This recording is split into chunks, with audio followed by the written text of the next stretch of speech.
Assalamualaikum warahmatullahi wabarakatuh. Sampurasun Sobat Paru dimanapun Anda berada. Jumpa lagi dengan saya Kang Tabi dalam acara yang penuh edukasi, informasi, dan promosi. Tentunya di channel Rumah Sakit Paru Dr. H.A. Ratinsulu. Bagi teman-teman yang ingin mendapatkan informasi atau produk layanan seputar Rumah Sakit Ratinsulu, jangan lupa tonton terus video ini sampai habis. Dan jangan lupa like, komen, dan subscribe. Karena paru-paru, rupa-rupa. Well, pada kesempatan kali ini kita kedatangan seorang narasumber yang spesial. Hari ini kedatangan dokter spesialis paru, salah satu dokter kebanggaan kami, yaitu Dr. Edi Sampurno, spesialis paru konsultan MMFISR. Kita mau ngobrol apa ya? Oh iya, hari ini tanggal 25 September, hari apa coba? Hari Paru Sedunia. Makanya kita undang beliau untuk membahas tentang polusi udara, nafas tidak lega. Pengen tahu? Stay tune di sini. Go. Assalamualaikum warahmatullahi wabarakatuh.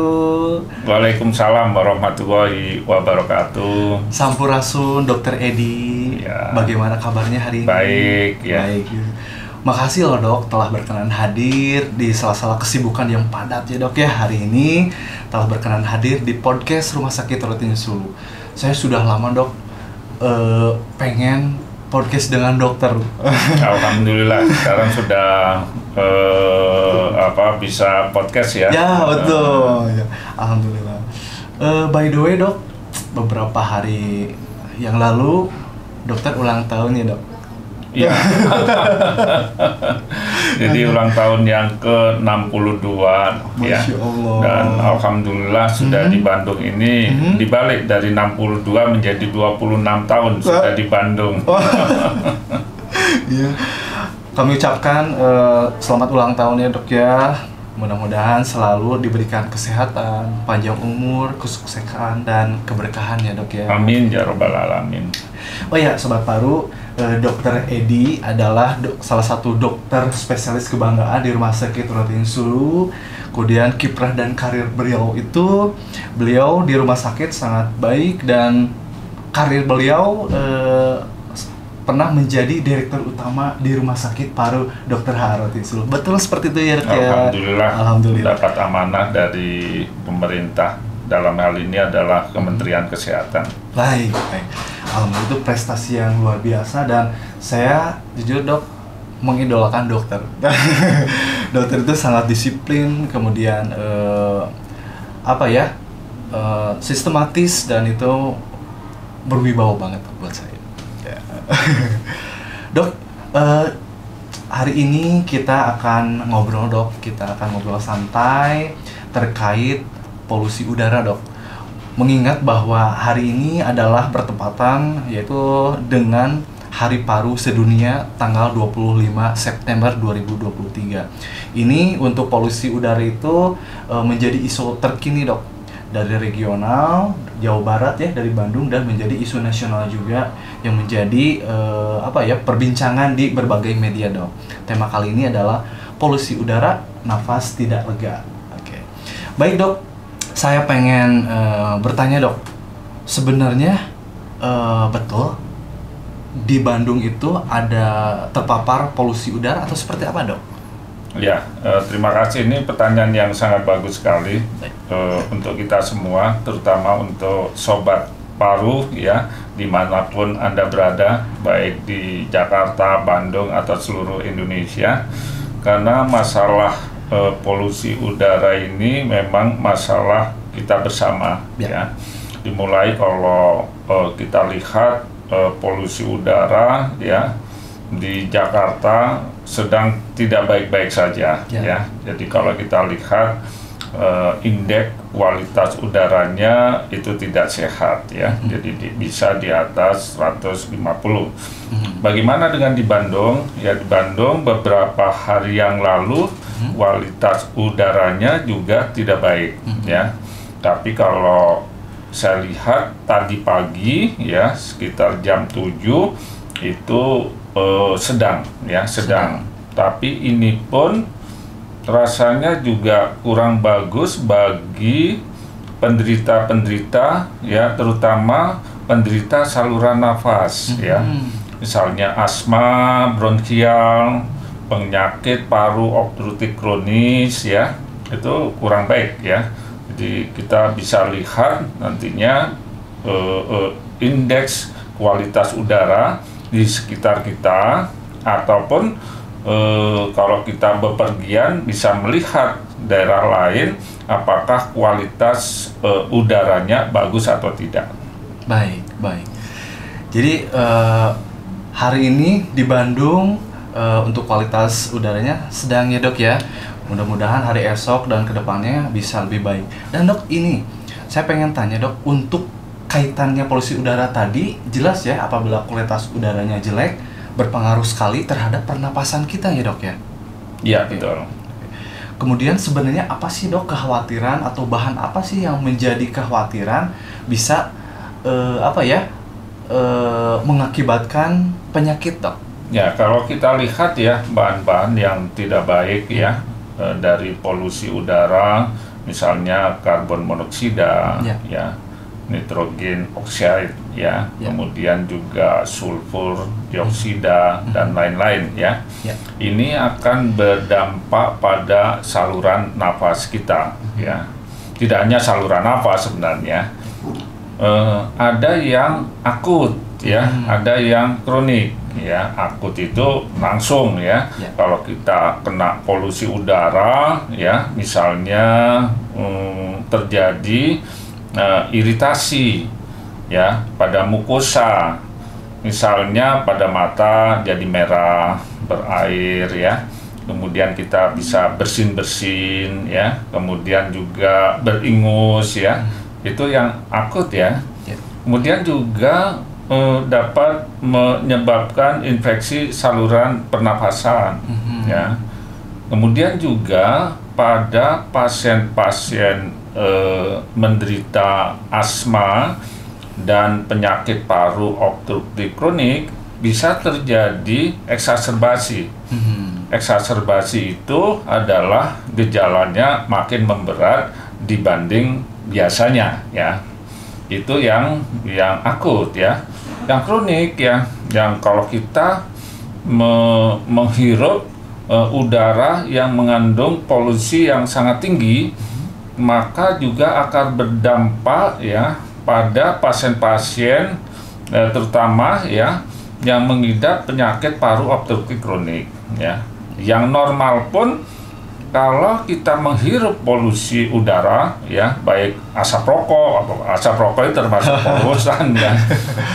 Kemudian polusi ya yang di luar rumah ya, di luar ruangan maupun di dalam ruangan dapat menyebabkan penyakit ini ya, penyakit paru obstruktif kronik yang sebenarnya dapat dicegah. Bagaimana mencegah? Ya jangan menghirup polutan. Ya. Oke. Jadi salah satunya jangan menghirup polutan dok. Jadi saya kepikiran dok, saya kan pakai motor nih setiap hari. Saya dari Cimahi ke Bandung dok, itu aduh sangat padat dan itu polusinya banyak. Gimana sih dok cara untuk meminimalisir biar tidak terhirup lebih banyak mungkin ya dok ya? Ya. Yang selalu ditanyakan ini sangat bagus sekali nih pertanyaannya. Jadi pertama kita bisa melihat indeks kualitas udara kita di sekitar kita. Di aplikasi sudah bisa dibuka. Wah iya. Ya, mana bagus atau tidak ya. Kalau tidak bagus, tidak baik-baik saja, ya tidak sehat, ya terutama bagi penderita saluran nafas, ya kita bisa menghindari untuk tidak keluar rumah, ya menghindari dulu tidak keluar rumah, ya.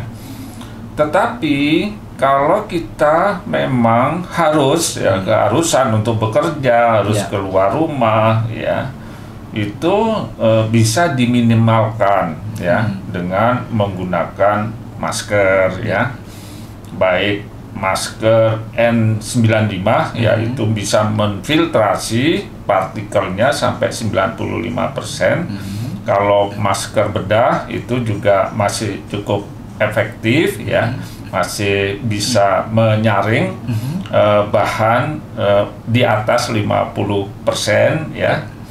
Tapi kalau memang kita tidak punya aktivitas di luar rumah yang harus dikerjakan, kita lihat indeks kualitas udaranya tidak bagus, ya sebaiknya di rumah dulu gitu ya.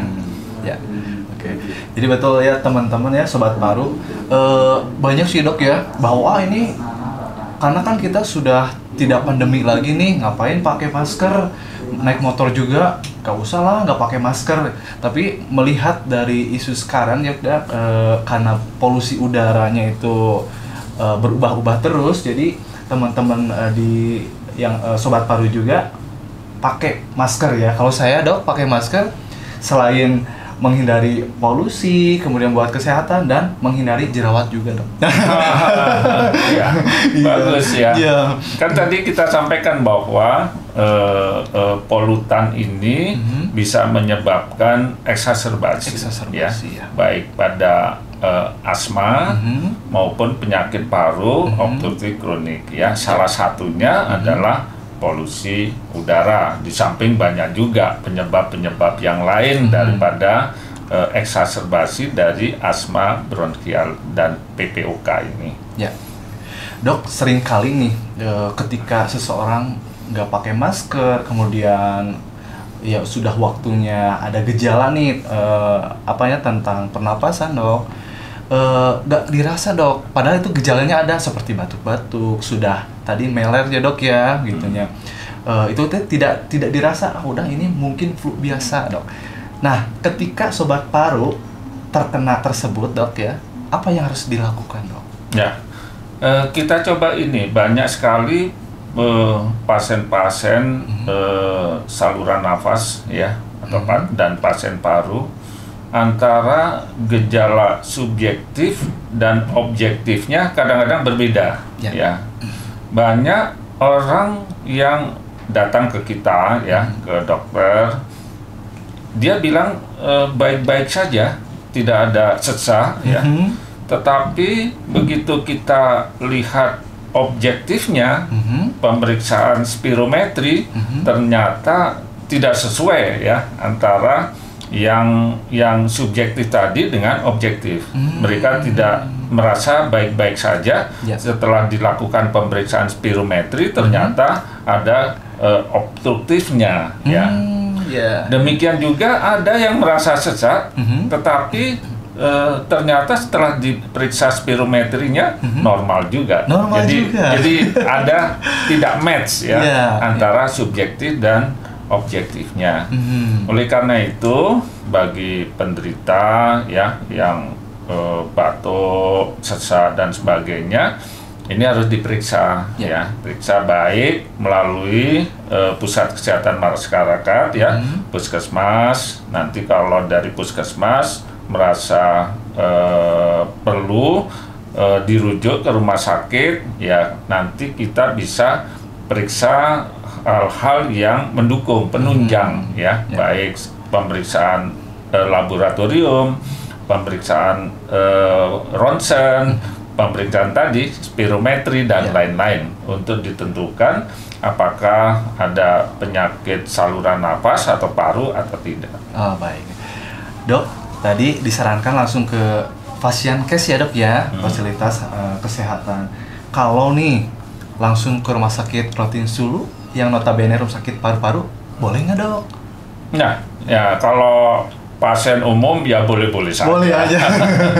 Tapi bagaimana dengan pasien asuransi ya, BPJS terutamanya? Ya tentunya kalau dalam keadaan tidak darurat itu harus lewat vaskes pertama. Berjenjang ya dok ya? Berjenjang. Tetapi dalam keadaan darurat ya, sesak sekali, asmanya eksaserbasi, kemudian juga penyakit paru obstruktif kroniknya lagi eksaserbasi ya, itu bisa langsung ke unit gawat darurat ya. Itu regulasi daripada pemerintah dalam hal ini adalah BPJS bisa memungkinkan kalau memang dalam keadaan gawat darurat, ya. Tapi kalau tidak dalam keadaan gawat darurat, tentunya regulasi harus ditempuh dulu. Ya, seperti itu ya dok. Ya memang ada juga dok nih yang berkabar nih kepada kami bahwa saya pengen dong ketemu dengan dokter Edi, bisa nggak langsung? Oh bisa aja gitu, asal pasiennya tunai ya dok ya, dan atau juga asuransi yang bermitra dengan Rotinsulu itu bisa. Dok, kabarnya dokter juga berpraktek di poli eksekutif ya dok ya, Geraha Puspa di Rumah Sakit Rotinsulu. Ya, ya. Kadang-kadang regulasi dari masyarakat masih kurang memuaskan, ya. Jadi Rumah Sakit Paru Rotinsulu sudah membuka, ya, untuk poli eksekutif, ya. Banyak dokter-dokter yang kualitasnya bagus, yang berpraktek di Rumah Sakit Paru. Silakan saja bagi masyarakat yang membutuhkan, ya, itu seperti itu. Baik, baik, dok. Tadi dok kembali ke belakang dok, bahwa ada yang kriterianya itu bisa ke poliklinik dok ya, ada juga yang ke gawat daruratan ke IGD. Sebagai awam dok, seperti apa sih dok? Saya tuh harus ke IGD saat sesak atau seperti apa dok? Terkait dengan polusi udara ini dok. Ya, jadi kalau kita lihat penyakit saluran napas, ya, maupun paru, ya, ada seperti asma atau PPOK, ya. Kalau dia dalam keadaan stabil, ya stabil ini ya, maka dianjurkan lewat poliklinik biasa, ya, karena tidak ada kedaruratannya.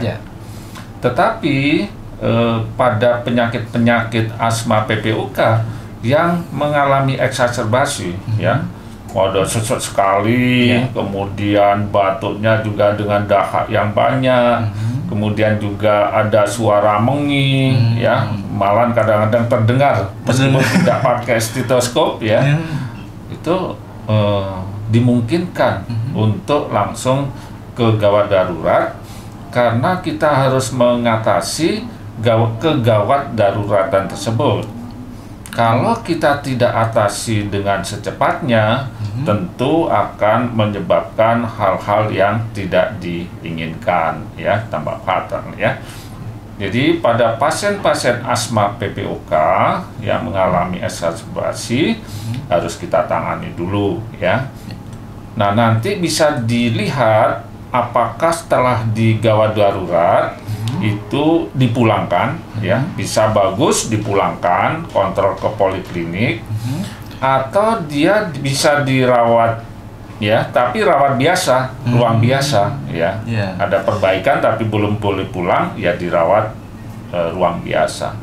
Tetapi kalau dia malah memburuk, ya, tidak ada perbaikan, malah tambah berat, ya tentu harus dirawat di high care unit atau intensive care unit, gitu ya. Jadi bermacam-macam ini hasil dari penanganan eksaserbasi baik pada asma maupun pada pasien PPOK. Dengan adanya isu ya dok ya tentang polusi udara ini yang semakin hari itu semakin fluktuatif ya dok ya. Jadi untuk pemeriksaan tuh tidak harus ada gejalanya dulu ya dok ya. Saya pun yang terlihat nih bagus, tidak ada gejala-gejalanya, itu tetap harus diperiksakan ya dok ya. Khawatirnya kan tadi yang diobstruktifnya tadi ternyata jelek juga dok, atau seperti apa dok kira-kira? Ya, jadi memang manusia ini bermacam-macam ya, diciptakan bermacam-macam juga oleh Yang Maha Kuasa. Jadi bagi pasien-pasien yang mengeluh gangguan pernapasan tentu harus yang memakai asuransi kesehatan, ya, BPJS harus lewat fasilitas kesehatan tingkat pertama dulu, ya, berjenjang seperti itu.